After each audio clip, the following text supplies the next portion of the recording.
Καθηγητές και μαθητές από τα εκπαιδευτήρια Καλοσκάμη, Εσπερινό Γυμνάσιο και Γενικό Λύκειο στο Κερατσίνι συμμετέχουμε στο ευρωπαϊκό πρόγραμμα της διαβίου μάθησης Grundtvig με τίτλο «Παραδοσιακά επαγγέλματα που απειλούνται με εξαφάνιση στην Ευρώπη».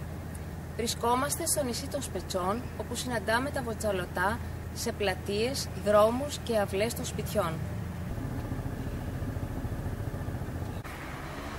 Βρισκόμαστε στο αρχοντικό της ηρωίδας της Ελληνικής Επανάστασης Λασκαρίνας Μπουμπουλίνας, που θα πάρουμε συνέντευξη από τον τεχνίτη κατασκευής παραδοσιακών βοτσαλωτών, κύριο Αντώνη Παρασκευά. Πώς λέγεστε? Γεια σας. Καταρχήν λέγουμε Παρασκευάς Αντώνης, γεννημένος στις Πέτσες, επάγγελμα οικοδόμος και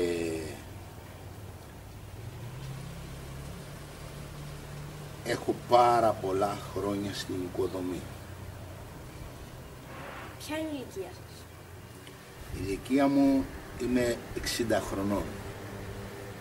Είμαι γεννημένος στις Πέτσες και εδώ μεγαλωμένος. Πώς ξεκινήσατε αυτό το επάγγελμα? Αποτελεί οικογενειακή παράδοση? Όχι, δεν αποτελεί οικογενειακή παράδοση. Τρόπο ζωής. Πότε ξεκινήσατε και πόσα χρόνια κάνετε αυτό το επάγγελμα? Έχω ξεκινήσει από πάρα πολύ μικρός.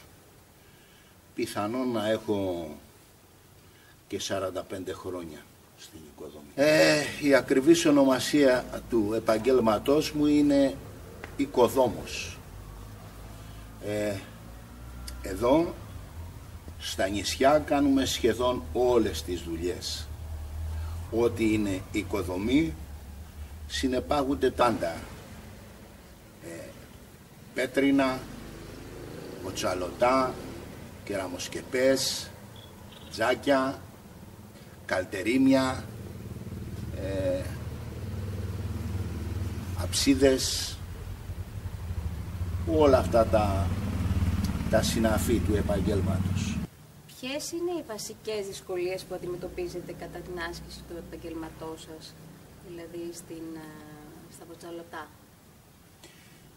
Λίγο οι καιρικές συνθήκες. Χρειάζεται όταν βάζεις βοτσαλωτά να μην βρέχει, να είναι ο καιρός καλός. Και γι' αυτό συνήθως τα βοτσαλωτά τα φτιάχνουμε όταν τους καλοκαιρινούς μήνες. Ο καιρός είναι καλός. Ποια είναι τα απαραίτητα εργαλεία και οι πρώτες ύλες που χρησιμοποιείτε για την εργασία σας? Αν μιλάμε πάντα για τα βοτσαλωτά, είναι απλά τα υλικά του, είναι το βότσαλο της θάλασσας, χώμα και λίγο ασβέστης. Ποιο είναι το κόστος για την κατασκευή τους?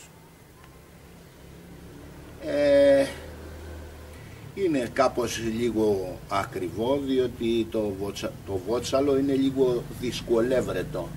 Απαγορεύεται καταρχήν να το μαζέψεις από τις παραλίες.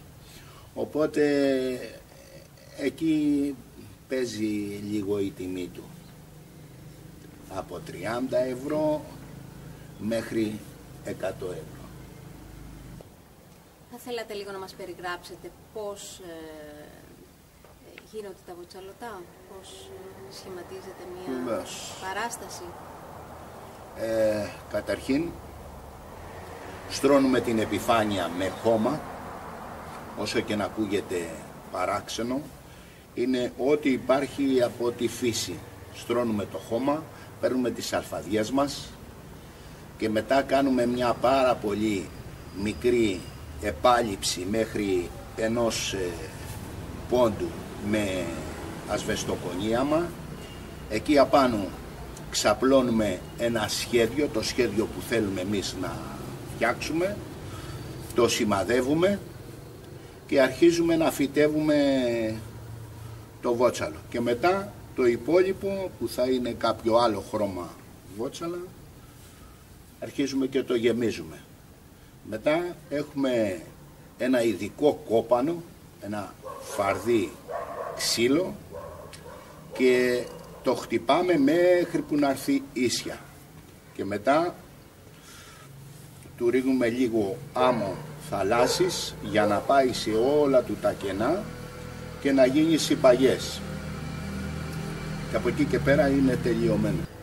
Τι θα μπορούσε να συμβεί κατά τη γνώμη σας ώστε το επάγγελμά σας να συνεχίσει να υπάρχει?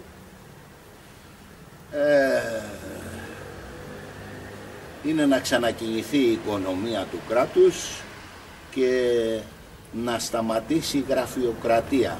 Γιατί για να βγάλεις μία άδεια, πρώτα ήθελες 2 μήνες ή 3 μήνες, τώρα θέλεις 1 χρόνο.